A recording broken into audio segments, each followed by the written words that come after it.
السلام عليكم ورحمة الله وبركاته. waxaan halkaan ugu mahadcelinayaa salaamaya wasiirka agaasimaha guud generaalka iyo gabadha la shaqeysa waxaana ka mahadcelinaynaa duruustii halkaan ka qaadanay UTM ay garab nagu siisay tababarada hadda socda meel kasto waxaan rajaynaynaa sidii howlgaladii ay UTM ay qayb uga qaadatay oo ay ka muuqdeen tababarkooda midaan inaan gaarsiino meel kasta. As J7 head, I want to say thank you the Deputy Minister as well as the Major, UTM Major, Mission Force Commander and UTM Mission Force Commander and Mr. Lauren.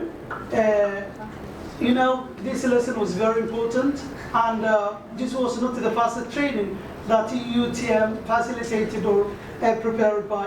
And we know we have already started working quite a long time ago, and our work will go on and continue. So that's all I want to say now. waxaan hubaa saraakiishii tababarka la siiyey inay ahaayeen saraakiil firfircoon kuna dadaalay wixii halkan ay ka barteen inay gudbiyaan sida dhabtaana ay u gudbin doonaan.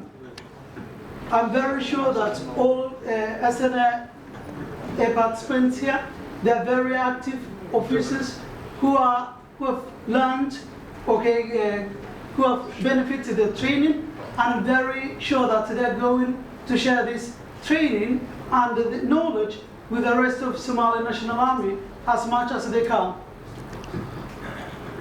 runtii mugdi badan oo lagu jiray wuu naga baaba'ay markii aan helnay aqoontan fidsan ay UTM ay noo soo gudbisay.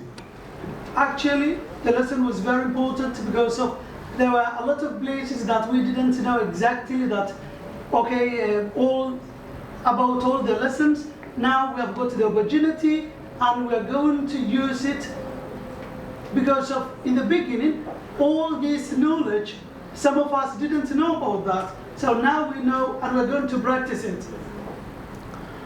sidoo kale waxaan u mahadcelinayaa wasaaraddeena ay ku dadaashay inay noo fududeyso mar kastaba in ay raadiso aqoon na anfacada wayna ku mahadsan yihiin fursadii ayna siiyeen waana dadaalaynaa inaan gaarsiino meel kasta.